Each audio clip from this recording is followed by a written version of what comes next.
dice en Éxodo capítulo 16, versículo 1, ok. Si me da un minuto más llegamos ahí. Ok. Ok.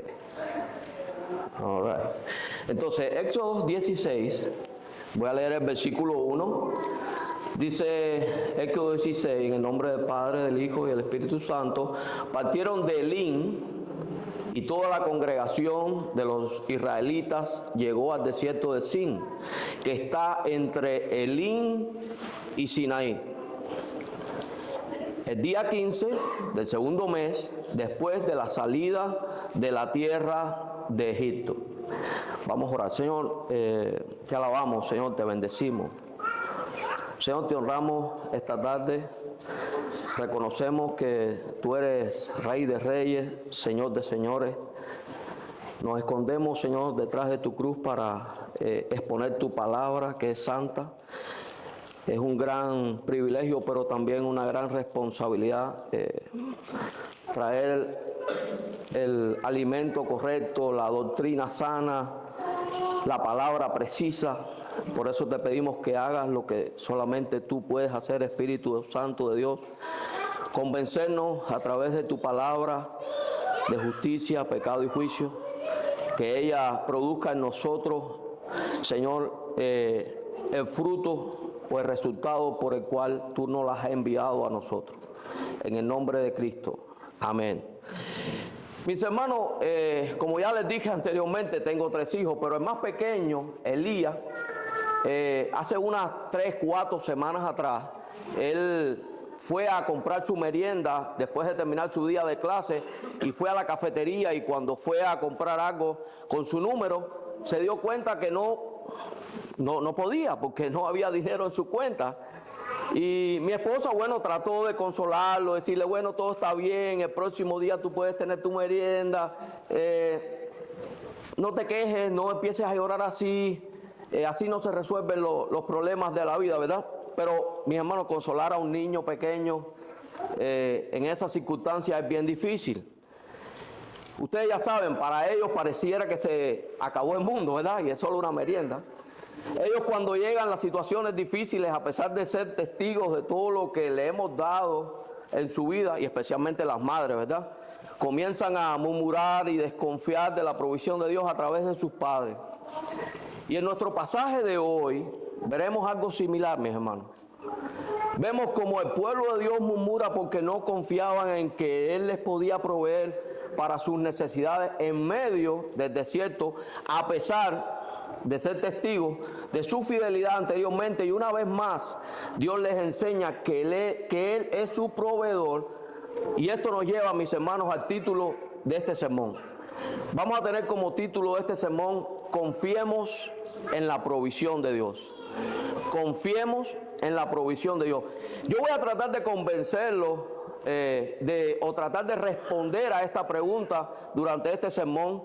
¿Podemos confiar que Dios es nuestra provisión mientras nos guía a través del desierto? ¿Podemos confiar que Dios es nuestra provisión mientras nos guía a través del desierto? En este sermón veremos 2 sucesos que Dios los usa para demostrarle una vez más al pueblo que Él es su proveedor en medio de su desierto. Veamos en primer lugar a Dios proveyendo pan del cielo. Éxodo capítulo 16, versículo 1 a 36. Esa es la primera porción que vamos a analizar. Vamos a analizar el capítulo 16 completo y vamos a ver cómo Dios les provee pan del cielo. Acabamos de leer el versículo 1 y dice que toda la congregación de Israel o de los israelitas llegó al desierto de Sin. Versículo 1.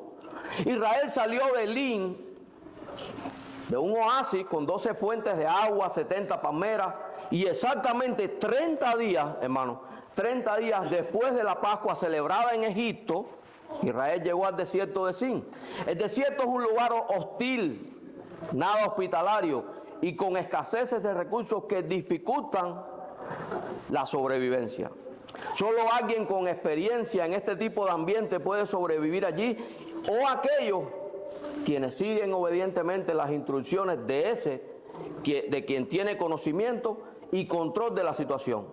Debemos preguntarnos, mis hermanos, ¿qué ha estado ocurriendo antes que llegaran al desierto de Sin?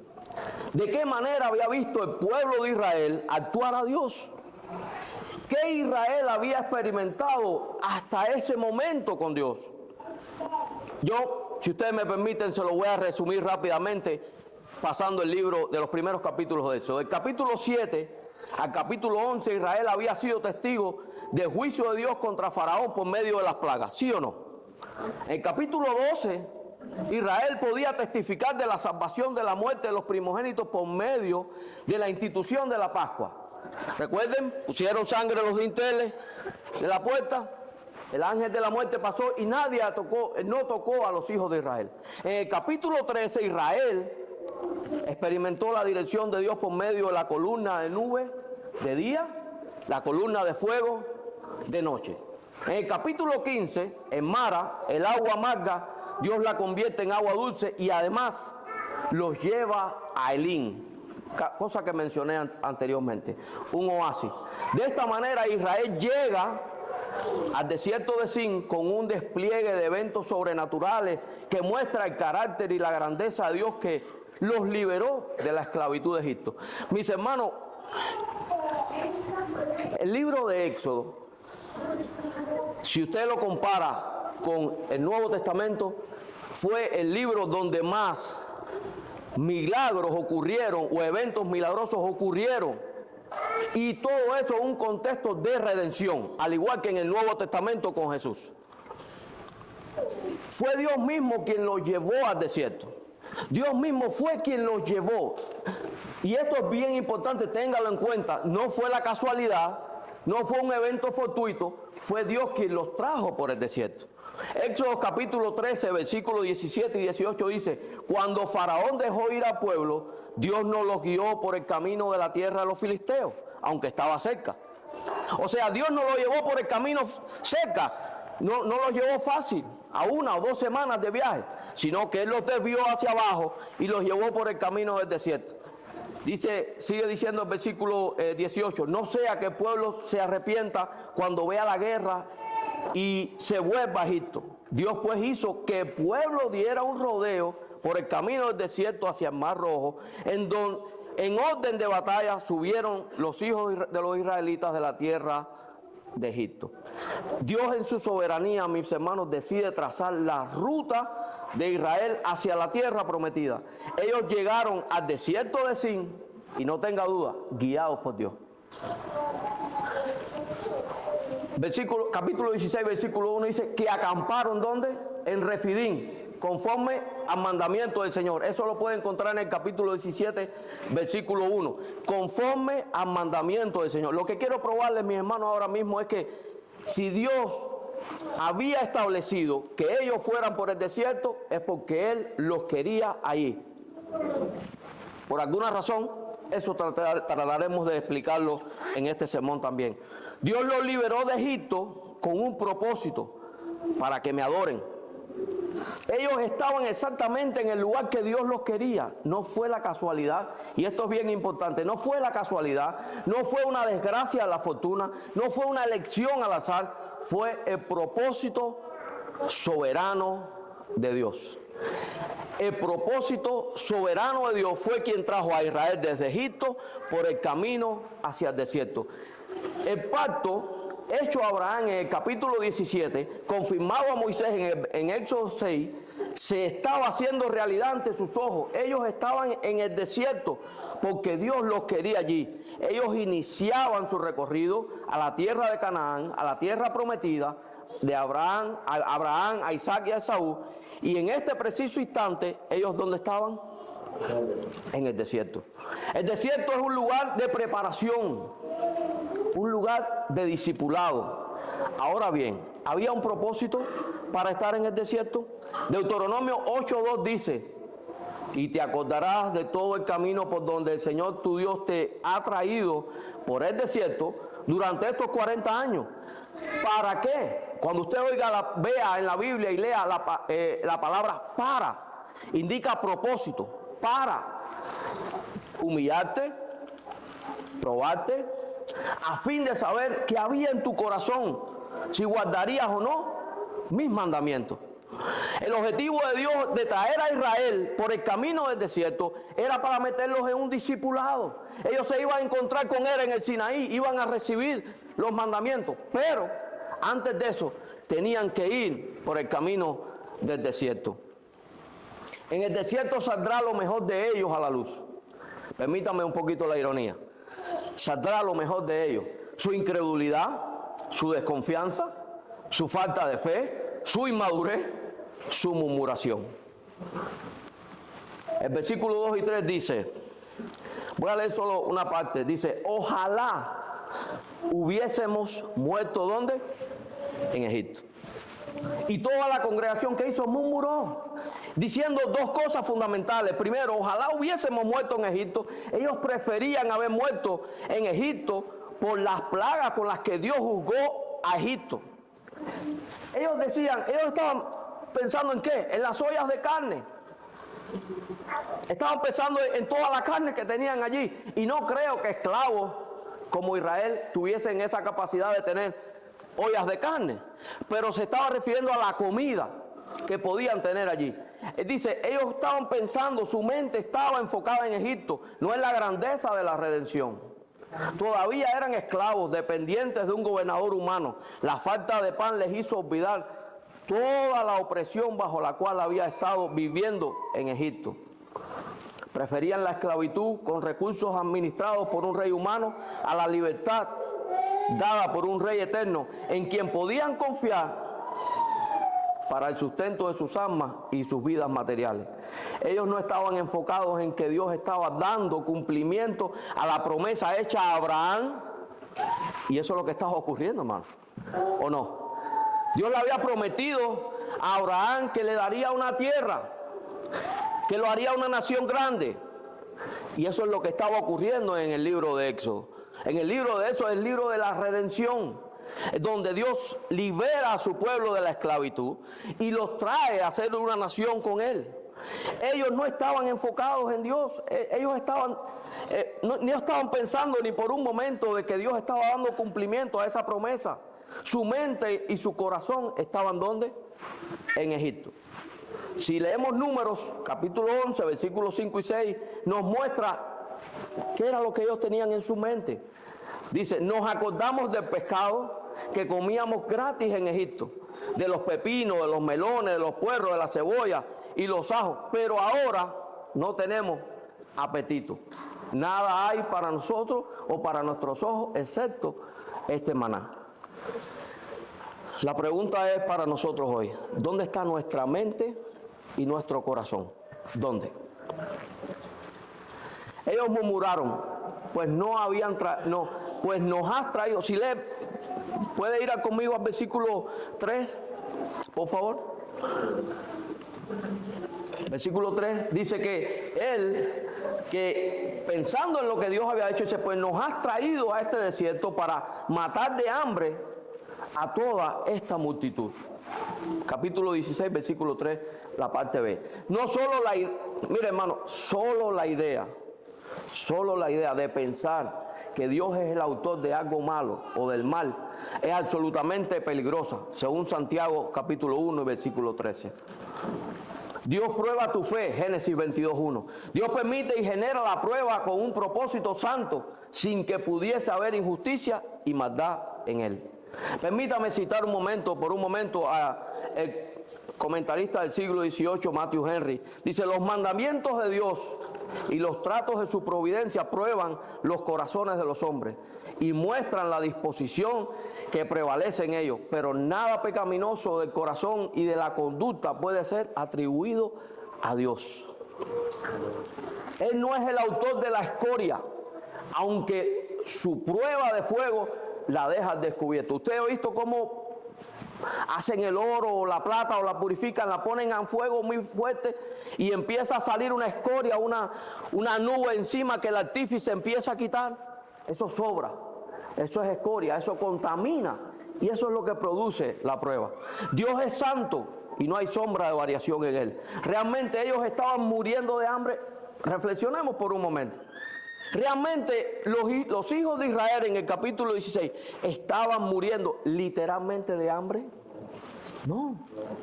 En el capítulo 17 nos dice que todavía tenían ovejas que bebieron. Todavía le quedaba alimento. O sea que la duda, la murmuración había sido infundada.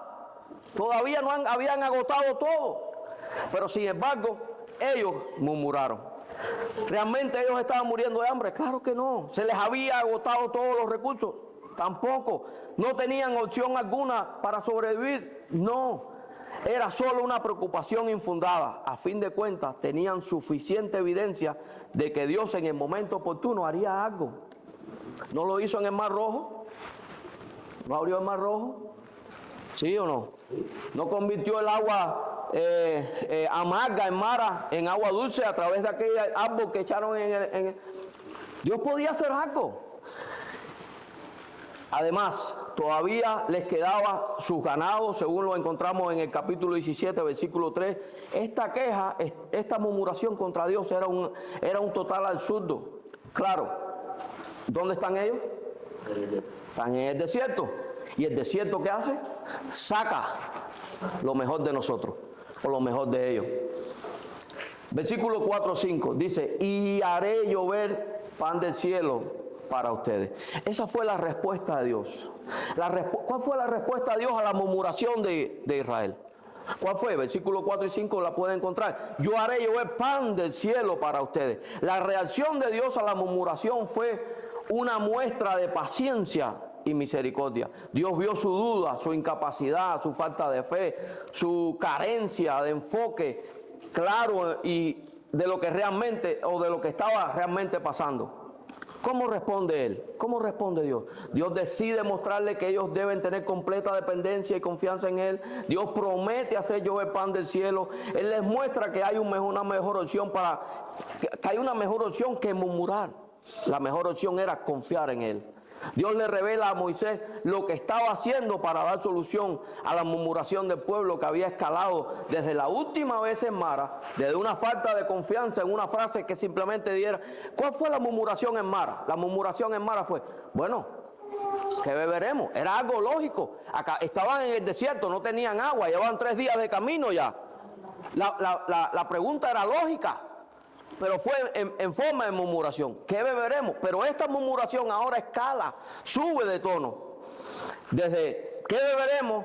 Ahora sencillamente, ahora hay una falta de confianza en Dios, una falta de enfoque. Nos has traído a este desierto para matar de hambre a toda esta multitud, que es una acusación grave contra el carácter de Dios. Están diciendo, Dios, tú en tu plan, tú planificaste traernos aquí, ¿para qué? Para matarnos. Dios responde mostrándose como el proveedor de su pueblo. Dios responde mostrándose como que aquel que provee para su pueblo. Mis hermanos, el libro de Éxodo es el libro de la redención. El libro y la redención fue lo que hizo Jesucristo en la cruz del Calvario. Lo que Éxodo está revelando es sombra, o lo que está mostrando es sombra de lo que iba a suceder después. Todo lo que usted está viendo aquí va a ser sombra y usted lo va a ir entendiendo, o lo vamos a ir entendiendo juntos poco a poco. Dios responde mostrándose como el proveedor de su pueblo. Ahora bien, la respuesta misericordiosa y paciente de Dios no pasa por alto el pecado del pueblo. Si leemos en los versículos 6 a 12 de este pasaje, y estoy tratando de ir avanzando rápidamente, mis hermanos, porque hay mucho material por recorrer, dice, hemos oído las murmuraciones, o he oído, 3 veces se repite en el capítulo, que Dios ha oído. Lo que sencillamente hablamos aquí abajo, se escucha allá arriba. Se escucha allá arriba. La duda debía ser eliminada del corazón de Israel, versículo 6. A la tarde dice la Biblia, dice así, ellos sabrán que el Señor los ha sacado de la tierra de Egipto. En el versículo 7, por la mañana verán la gloria del Señor. La provisión del Señor sería oportuna y constante. Y Moisés dijo, esto sucederá cuando el Señor les dé carne para comer por la tarde y pan hasta saciarse por la mañana. Dios, más que proveer para su necesidad física, debía tratar con sus corazones. Y la manera adecuada es traerlos a su presencia y confrontarlos con su pecado. Versículo 9. Dice, acérquense a la presencia del Señor porque Él ha oído sus murmuraciones. Es la forma correcta, mis hermanos. Acerquémonos a la presencia de Dios. Acerquémonos a Él. Volvámonos a Él. Las palabras ociosas y dichas a la ligera, quejándonos de nuestras circunstancias momentáneas, y escuche bien, circunstancias momentáneas, son un ataque directo a la soberanía de Dios.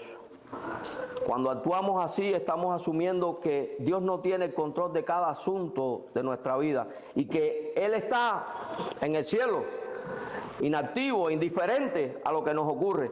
Y en el mejor de los casos solamente nos está animando diciéndonos, tú puedes, tú puedes. Pero no es así. Esa es la mentira del siglo XXI. El Dios que nos creó, el Dios que hizo la creación, está activo. Activo, está junto a nosotros. Él dijo cuando salió, no nos dejaré huérfanos, sino que os enviaré al Espíritu Santo, al Consolador. Dios está con nosotros en medio de cada circunstancia. Y de lo que estoy hablando en todo hasta ahora es de la providencia divina. Dios en su providencia está con nosotros. Él está en cada asunto, en cada aspecto de nuestra vida. Él no nos ha dejado solos. Él no está allí como que animándonos. No, Él está con nosotros. La columna de nube, ¿qué era? La presencia de Dios, la Shekinah de Dios. La presencia o la columna de fuego en la noche, ¿qué era? La presencia de Dios. El tabernáculo que sería erigido después, ¿qué cosa representaba? La presencia de Dios. Dios está en medio de su pueblo, en medio de cualquier circunstancia. Cuando actuamos así como actuó Israel, estamos asumiendo que Dios no tiene el control de cada asunto en nuestra vida y que está en el cielo inactivo e indiferente a lo que nos ocurre, y en el mejor de los casos está animándolos diciendo, tú puedes.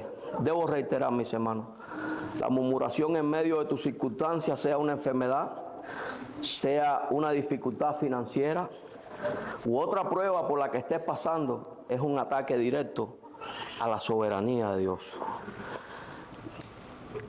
¿Qué cosa es la providencia? La providencia es la soberanía de Dios actuando con propósito. Él los llevó al desierto, eso era un propósito. Él está actuando con propósito. No hay nada que ocurra que sea por casualidad, mis hermanos. En vez de murmurar, Israel debía estar entrenado a acudir a la presencia de Dios en su situación, pero son tardos y al parecer no aprenden. Dios toma la iniciativa y nuevamente su gloria aparece en la nube. Lo pueden leer en el versículo 10. Mientras Aarón hablaba, dice la Biblia, a toda la congregación de los israelitas miraron hacia el desierto y vieron que la gloria del Señor se apareció en la nube. Ellos, ¿hacia dónde estaban mirando? Hacia Egipto. La carne, los puerros, la cebolla, los melones.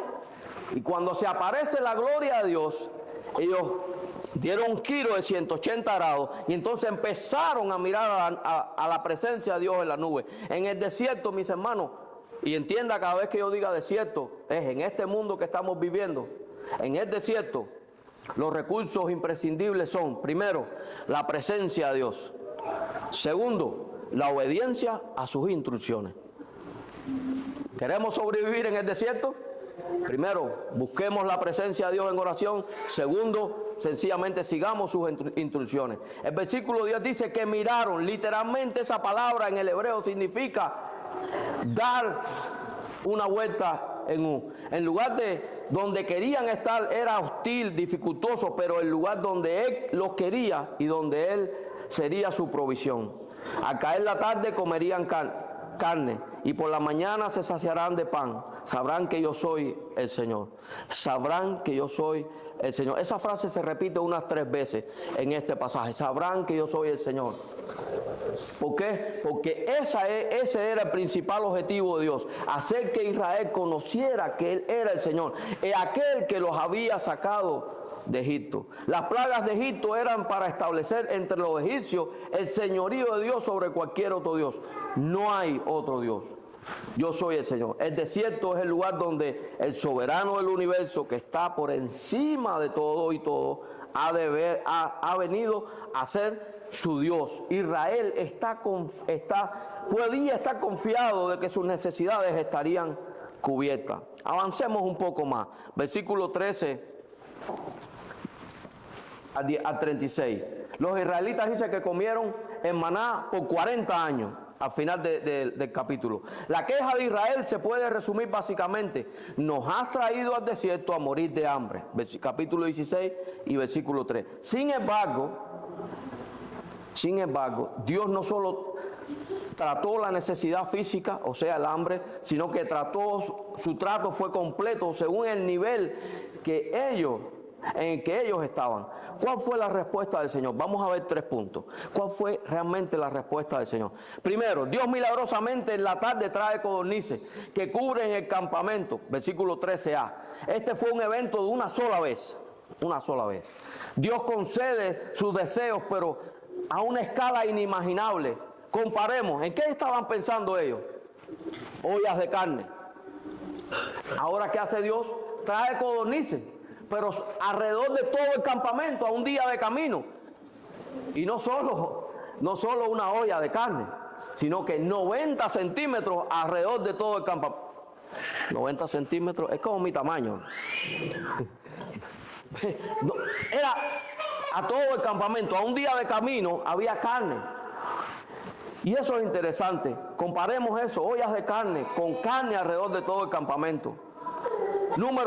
Capítulo 11, versículo 31 lo describe así: y salió de parte del Señor un viento que trajo codornices desde el mar y las dejó caer junto al campamento, como a un día de camino de este lado y a un día de camino del otro lado, por todo alrededor del campamento, y como 2 codos, o sea 90 centímetros de espesor sobre la superficie. El Salmo 78, versículo 26 lo describe así: hizo soplar en el cielo el viento del este, y con su poder dirigió el viento del este, e hizo llover sobre ellos carne como polvo, aladas aves como arena de los mares, y las hizo caer en medio del campamento alrededor de sus viviendas. Comieron y quedaron bien saciados, y les concedió su deseo. La segunda la segunda parte de la respuesta de Dios fue: Dios milagrosamente cada noche hace caer maná. Eso lo vamos a encontrar en el versículo 13b, cuando dice: en la mañana podían recogerlo y el nombre de Israel le da maná, que es su propia pregunta. Bueno, ¿qué es esto? Ellos salieron fuera de la tienda en la mañana y cuando vieron aquella escarcha, aquel rocío, y lo vieron y dijeron: bueno, ¿qué es esto? Eso significa maná. Es la pregunta manjú, no mangú. Manjú, que significa ¿qué es esto? Número 11, 7 a 9, el maná era como una semilla de cilantro y su aspecto como el del bedelio. Yo creo que las mujeres conocen bien ese color del bedelio, que es el color de la plata, así, que nos gusta en las joyas. Ese era el color del maná. Era como el color de las perlas. El pueblo iba, lo recogía y lo molía entre 2 piedras de molino y lo machacaba en el mortero y lo hervía al caldero y hacía tortas con él. Y tenía el sabor de las tortas cocidas con aceite. Cuando el rocío caía en el campamento por la noche, con él caía el maná. Esto ocurrió 40 años. El maná es descrito, mis hermanos, como pan del cielo, Nehemías 9. Comida del cielo, Salmo 78. Alimento espiritual, 1 Corintios 10:13. La idea, mis hermanos, del maná en el desierto, o la provisión de Dios a través del pan del cielo, era sencillamente la idea de que ese sustento provenía directamente de la mano de Dios. Ese sustento venía directamente, no era algo natural. No fue que se encontraron una hierbita allí por casualidad. No, el maná es el pan enviado del cielo para el sustento del pueblo mientras caminan en el desierto. Junto con la provisión del maná vinieron instrucciones. Eso es interesante en este capítulo. Sí, hubo provisión, pero también hubo instrucciones. ¿Cuáles fueron las instrucciones? Y bien específicas. Debían recogerlo cada mañana antes que el sol se calentase. Los que conocen la historia, ¿qué pasaba cuando salía el sol? Se derretía, ¿verdad? Y no podían, tenían que ir a recogerlo, tenían que tener alguna acción, ¿verdad? Tenían que ir a recogerlo. Antes que se calentase el sol, lo recogían según lo iban a comer. No, creo que la medida era un gomer que a la actualidad es el 10%, creo, de otra medida en hebreo, pero es como unos 2.2 litros. Pero la cantidad no era lo importante, era lo que ellos debían o querían comer. Dice que no debían guardarlo para el día siguiente. ¿Por qué? Porque se agusanaba. Excepto en el sexto día, donde recogerían, ¿qué cosa? Doble porción. Y lo guardarían para el séptimo. Esto les indica la total dependencia de Dios. Debían confiar que cada día ellos tendrían lo que necesitaban para su sustento. Cada mañana la misericordia de Dios se renovaría y tendrían lo necesario para ese día. Si guardaban de un día para otro, eso sería duda, por tanto, se agusanaba. A diferencia del sexto día, donde recogían doble porción y guardaban para el día de reposo, y milagrosamente se preservaba. Vemos aquí a Dios de la creación controlando el mundo material en beneficio ¿de quién? De su pueblo, para guiarlo en su recorrido hacia su propósito. Ahora, junto con la instrucción vino también la desobediencia. Algunos dejaron parte del maná para el día siguiente, ¿sí o no? Y se les pudrió también. Dios sabe que la enseñanza es un proceso donde unos aprenden la lección rápidamente, pero otros deben tomar un camino más largo y doloroso en el aprendizaje. Y eso nos pasa a todos, ¿verdad? Algunos aprenden más rápido, pero otros como yo nos demoramos un poco más y a veces el camino del aprendizaje es un poco más doloroso. La tercera cosa es que Dios milagrosamente provee descanso. Dios en este pasaje habla del día de reposo, aunque ya eso estaba establecido en Génesis. El día de reposo no es de la ley. El día de reposo viene desde Génesis, el sexto día de la creación. ¿Sí o no? Entonces, Dios milagrosamente provee descanso. El versículo 29 dice que el día de reposo, en el séptimo día no debían recoger nada porque no hallarían nada. La doble porción del sexto día y toda la preparación previa al día de reposo servían para ordenar sus asuntos familiares a fin de que interfirieran lo menos posible en ese día. Esta práctica sería de beneficio para sus vidas físicas, pero también para sus vidas espirituales. Como se habían preparado en el sexto día, podían tener más tiempo para enfocarse en sus propias vidas personales, en su búsqueda de Dios y también pensando en el futuro reposo, que sería para ellos la tierra de Canaán. La instrucción en este caso era permanecer en sus tiendas y no salir a recoger nada. Versículo 26. Algunos de ellos salieron a buscar maná en desobediencia al mandato de Dios, y esto es evidencia de falta de fe. Segunda de Reyes 17:14 dice: sin embargo ellos no escucharon, sino que fueron tercos como sus padres, que no creyeron en el Señor su Dios, pero pronto se olvidaron de sus obras y no esperaron su consejo, según el Salmo 106, versículo 13. El Señor molesto le pregunta a Moisés. ¿Cuál fue la pregunta del Señor? Los que están siguiendo el pasaje. El Señor molesto le pregunta a Moisés: ¿hasta cuándo se negarán ustedes de guardar mis mandamientos y mis leyes? La va a encontrar en el versículo 28. Moisés reinstruye al pueblo y el pueblo entonces descansa, según el versículo 29 y 30. Mis hermanos, Dios es el sustentador de su pueblo. Mientras van de camino a Canaán, al cumplimiento de su plan para ellos, no les falta nada.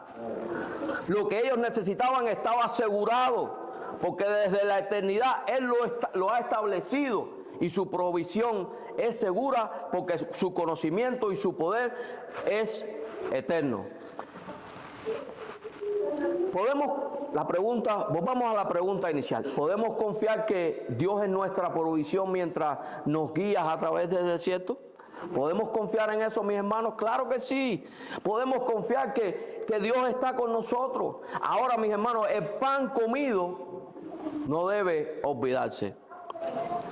El pan comido no debe olvidarse. Según los versículos 31 y 36, Dios da una instrucción más. Dice que se guarden unos 2 litros llenos de maná para sus generaciones. Por eso digo que el pan comido no debe olvidarse. Las bendiciones que Dios nos ha dado en el pasado deben venir hacia nosotros, a nuestra mente, para recordar que Dios ha hecho con nosotros. ¿Qué Dios ha hecho con nosotros? Israel debía guardar un gomer para que las postreras generaciones fueran recordadas de la alimentación milagrosa. Eso es importante, recordarle a nuestros hijos quién es el Dios en que nosotros hemos creído. Experimentaron mientras caminaban hacia la tierra que fluye leche y miel. Dios los sustentó por 40 años sin escaseces, con lo suficiente para cada día. No solo proveyó pan del cielo para su hambre, sino que juntamente con el pan, las instrucciones necesarias para la relación agradable y perfecta con Él. Esa provisión es completa y perfecta. Y mis hermanos, cesó exactamente el día después que Israel comió del fruto de la tierra. Si leemos Josué capítulo 5, versículo 12, dice que el maná cesó el día después que habían comido el producto de la tierra, y los israelitas no tuvieron más maná, sino que comieron el producto de la tierra de Canaán durante aquel año. ¿Cuándo cesó la provisión perfecta de Dios para el desierto? Cuando ellos entraron a la tierra. Dios es nuestro proveedor. La provisión de Dios es completa y perfecta. Y pudiéramos pensar, mis hermanos, terminando el capítulo 16, con todo lo acontecido, que Israel aprendió la lección de confianza en Dios como su proveedor. ¿No? Y ahora, en lo adelante, todo sería diferente. ¿El hermano está a lo cierto? No. Su recorrido a Canaán sería un testimonio de lo que es ser fiel creyente que camina bajo la guía de Dios. No. Pero no fue así. Volvieron a desconfiar en Dios y murmurar en su contra, a pesar de que Dios les había provisto pan del cielo. Lo que nos lleva al segundo suceso que Dios usa para demostrarle una vez más al pueblo que Él es su proveedor en medio del desierto. Entramos al capítulo 17. Dice, toda la congregación de los hijos de Israel o de los israelitas marchó por su jornada desde el desierto de Sin, conforme a ¿qué? Al mandato del Señor. Nuevamente, Dios los iba llevando por donde Él quería. Eso se llama providencia. Eso es providencia. Es la soberanía de Dios en acción con un propósito. Eso es providencia. Y pudiéramos pensar que todo iba a mejorar. No. La Biblia en el versículo 1 dice que toda la congregación marchó conforme al mandamiento del Señor, y que después de lo acontecido en el desierto de Sin debían seguir su destino. ¿A dónde? A Canaán. Definitivamente la ruta de su caminar está determinada por el mandato de Dios. Ellos acamparon en Refidim y no había ¿qué? Allá vamos de nuevo. Ahí vamos de nuevo. La realidad del pueblo que hizo ¿qué? Volvió a quejarse. Esa queja que en Mara había sido solo una preocupación, que en Sin escaló hasta atacar el carácter de Dios, y aquí se eleva a la par de un conflicto legal. Fíjense cómo la murmuración que va a caracterizar a Israel durante 40 años. Esa generación murió en el desierto, ¿ok? Esa generación que salió de Egipto murió en el desierto. ¿Ah? Solo entró Josué. Solo entró Josué y Caleb, cierto. Entonces esa generación muere en el desierto, pero lo que estamos viendo aquí es que la murmuración que empezó con sencillamente una duda, no tenemos agua para beber, que atacó después el carácter de Dios, nos has traído aquí para matarnos. Ahora eso lleva o viene hacia el punto de un conflicto legal. Versículo 2 dice, entonces el pueblo, ¿qué hizo? Discutió con Moisés. La palabra discutió se puede encontrar en otras versiones como contendió, altercó, pero en el hebreo esta palabra es rib. Tiene la acepción de una disputa legal, de un juicio, una demanda que se está peleando.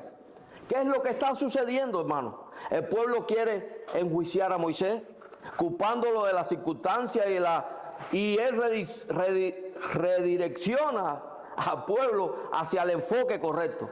Yo soy un portavoz de la voluntad de Dios. Dios es el líder. ¿Cómo lo vemos? ¿O dónde? Versículo 2. ¿Por qué tientan al Señor? ¿Por qué me reclaman a mí? ¿Por qué me reclaman a mí? Yo no fui quien los trajo hasta aquí. Yo no fui quien los guié hasta aquí. Este no es mi plan. Y Moisés no estaba quitándose una descarga de responsabilidad. Él sencillamente le estaba diciendo, el enfoque correcto es hacia Dios. Hacia Dios. ¿Por qué tientan al Señor? O sea, mis hermanos, ¿no han visto lo que Dios ha hecho a nuestro favor? El mar rojo, el pan, las codornices, etcétera, etcétera. ¿No es suficiente lo que hemos vivido bajo la dirección de Dios? Ya se olvidaron de las codornices, de maná, de reposo. Mis amados, esto no es falta de fe ahora. Esto es provocar a ira a Dios. Esto provoca la ira de Dios. Versículos 3 y 4, pero el pueblo tuvo sed y allí murmuró. La audiencia legal subió de tono y la acusación presentada es fuerte. ¿Por qué nos has hecho subir de Egipto para matarme a mí y a mis hijos y a mis ganados? Ellos enceguecieron hasta el punto de querer matar a Moisés, que tiene que clamar a Dios por ayuda y gritar en desespero, ¿qué haré con este pueblo? ¿Usted cree que Moisés lo dijo así como yo lo dije? No. ¿Qué haré con este pueblo? Se tiró porque lo iban a matar, estaba rodeado. Imagínense un juicio judío, era todo el mundo con un bulto de piedra listo para matar al hombre, enterrarlo encima. Dios nuevamente da instrucciones estrictas o certeras a Moisés. ¿Cuáles fueron? Versículo 5. Pasa delante del pueblo. Pasa delante del pueblo. Llevemos esto a próximo nivel, tratando de parafrasearlo. Que sea notorio a todos. Segundo, toma consigo testigos. Toma contigo algunos ancianos. Traigamos testigos que puedan decir si esto es necesario. O sea, responder a la pregunta, ¿está Dios realmente entre nosotros? Este es el verdadero asunto aquí, mis hermanos. Toma en tu mano la vara y ve. La vara es símbolo de la autoridad de Dios. Esta está en las manos de Moisés junto a los ancianos. Va caminando en medio. ¿Usted se imagina lo que está ocurriendo? Una hilera de israelitas aquí, otra hilera aquí, y Moisés y los ancianos caminando mientras esperaban ser lapidados. ¿Qué ocurrirá? ¿Qué usted cree que ocurrirá? ¿Qué respuesta merecía el pueblo tras tal murmuración? El pueblo merece que fuego y azufre caiga y los consuma por la blasfemia y la murmuración contra Dios. Pero, ¿cómo respondió Dios? Versículo 7. Yo estaré allí delante de ti sobre la peña en Horeb. Dios muestra su maravillosa paciencia. Aleluya. Grandezas de la misericordia divina, mis hermanos. Dios muestra su paciencia infinita con este pueblo.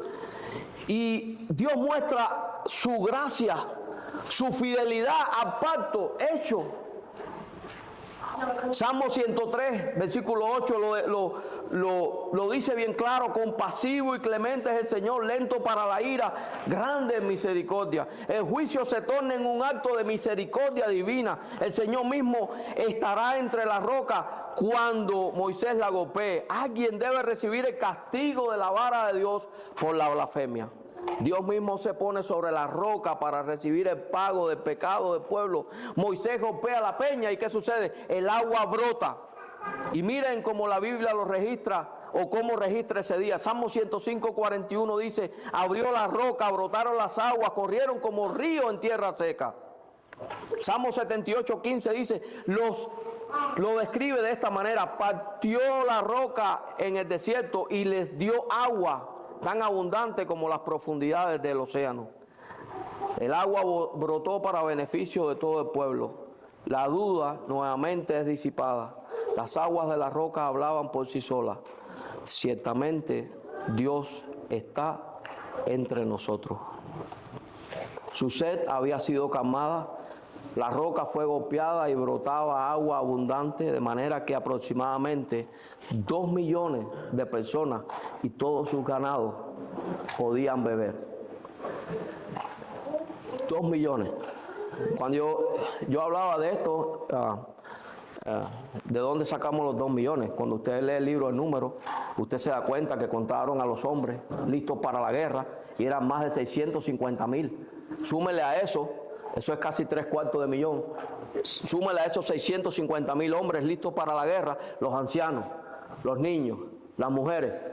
Eran casi 2 millones, casi 2 millones de personas. Eso es grande. Es un mar de gente. Yo he estado en el campamento de Las Palmas, donde estuvimos sirviendo al Señor por 8 años, y ahí se reunieron por una semana 900 jóvenes. y se secó la hierba, literal. No cabían en el templo, entonces se reunieron en una loma que había allí y pusieron los altavoces y todo eso y hicieron el culto. Y después de la semana no había hierba verde y eran solamente 900 personas. Imagínate, 2 millones. 2 millones. Y el agua brotó y alcanzó para todos. No solo los 2 millones de personas, sino también los animales y todo. Solo podemos exclamar, mis hermanos, aleluya. Podemos confiar que Dios es nuestra provisión mientras nos guía a través del desierto. Claro que sí. La Biblia enseña en Romanos 8:32, el que no escatimó ni a su propio Hijo, sino que entregó todo por nosotros, ¿cómo nos dará también con Él todas las cosas? Cada uno de nosotros estamos en el desierto caminando hacia la tierra prometida. La ruta trazada para nuestras vidas está decretada desde la fundación del mundo. Y mientras avanzamos, las circunstancias van a venir. Lo quiero repetir. La ruta trazada para nuestras vidas está decretada desde la fundación del mundo. Y mientras avanzamos, las circunstancias van a venir. Repito, las circunstancias van a venir. Algunas veces Dios las permitirá. Segundo, otras, Él las generará. Y tercero, otras surgirán de nuestras malas decisiones. Las circunstancias algunas veces Dios las permite. Segundo, Él las genera. Y tercero, surgen de nuestras propias malas decisiones. Lo importante debe ser, mis hermanos, cómo reaccionamos a esas circunstancias que vienen mientras caminamos con el Señor. Reflexionemos en estas preguntas. ¿Tu estatus migratorio te hace perder la confianza en Dios? ¿Dónde está tu oído para encontrar el alivio a la inseguridad? ¿En las noticias o en la palabra de Dios? ¿Aceptas la soberanía de Dios en tu pérdida o en tu enfermedad? ¿Entiendes que tu afán o nuestro afán es desconfianza en Dios? ¿Dónde está puesta tu confianza? ¿En tu trabajo? ¿En tu compañía? ¿En tu salud? ¿En tus recursos? ¿En lo que te devolvieron después de presentar tus impuestos? Hermano, todo esto sencillamente son medios. La fuente de la provisión es Dios. Amén.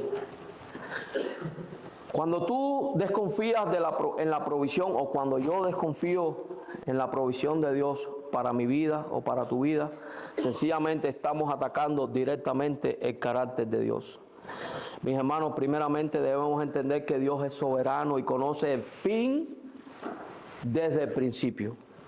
Isaías 46:10 dice que declaró el fin desde el principio, desde la antigüedad, lo que no ha sido hecho. Yo digo, mi propósito será establecido y todo lo que quiero realizaré. ¿Qué sucede con esto? Esto debe traernos confianza. Saber que Dios que nosotros hemos creído ha establecido todo desde el principio. Él sabe el fin desde el principio. Y lo que Él quiere, Él lo hace. Segundo, no hay nada que te ocurra que escape a su cuidado. Él tiene el control soberano y mueve cada evento para su gloria y tu bien. Romanos 8:28, que eso es como un himno entre nosotros, ¿verdad? Y sabemos que para los que aman a Dios todas las cosas cooperan para bien. Esto es, a los que son llamados conforme a su propósito. Quisiera leerlo nuevamente. Y sabemos que para los que aman a Dios, todas las cosas cooperan para bien. Esto es, a los que son llamados conforme a su propósito. Esto trae descanso. Tercero, Cristo es nuestra mayor provisión.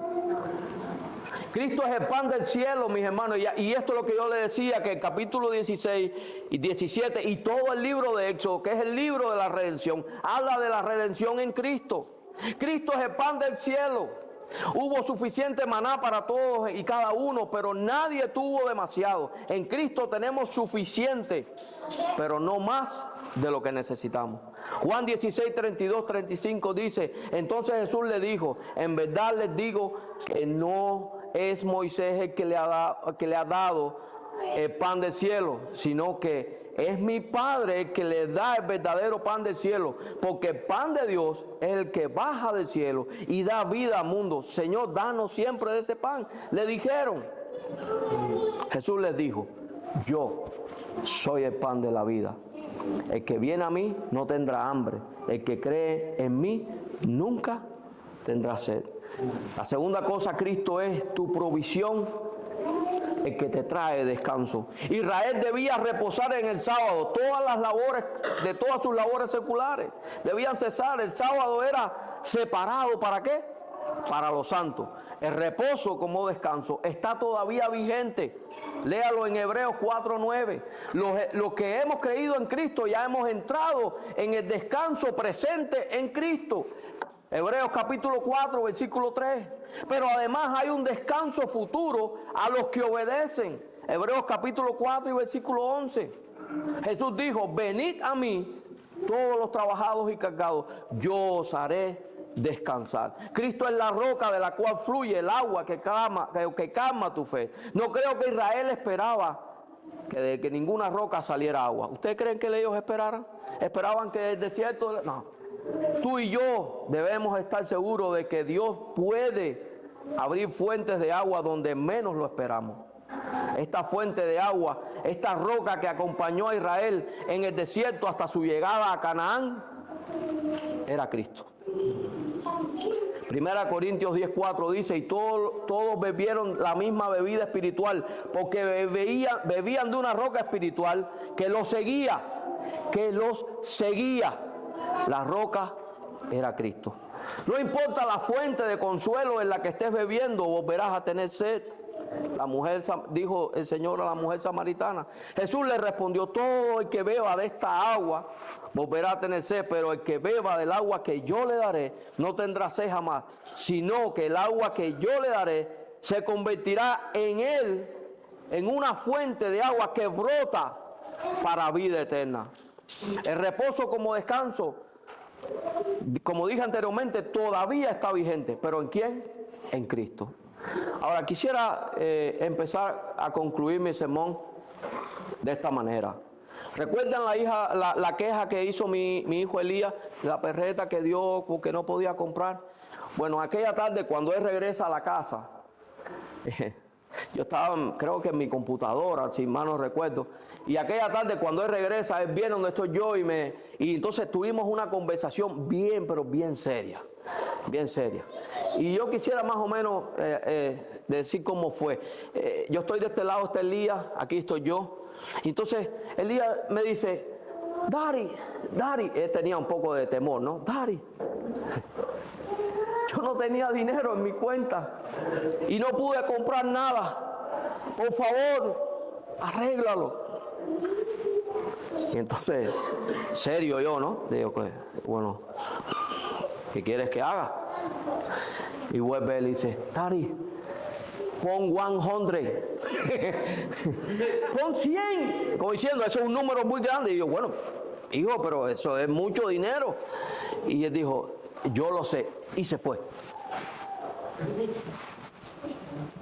Mi hermano, así como este niño de 5 años buscó a su papá para dar solución a su necesidad, nosotros sabemos a quién debemos acudir para nuestra necesidad, física o espiritual. Dios es nuestro Padre Celestial, mis hermanos, y no hay Padre humano que se le compare. No hay uno. Confiemos que Dios es nuestra provisión mientras nos guía a través del desierto. Primero, porque Cristo es nuestro pan que da vida. Segundo, porque Cristo es el agua que ha saciado nuestra sed. Si eres creyente en Cristo y has dudado de la provisión de Dios para ti, acude a Jesús, vuélvete a Él, pídele perdón. Recuerda, Él es tu Padre Celestial. Pero si aún no tienes a Jesús como tu Salvador y tu Señor y estas palabras de alguna manera han tocado tu corazón, te encarezco que te arrepientas de tus pecados y vengas a Jesús. Juan 6:35 dice, Jesús le dijo, yo soy el pan de la vida, y el que viene a mí no tendrá hambre, y el que cree en mí nunca tendrá sed.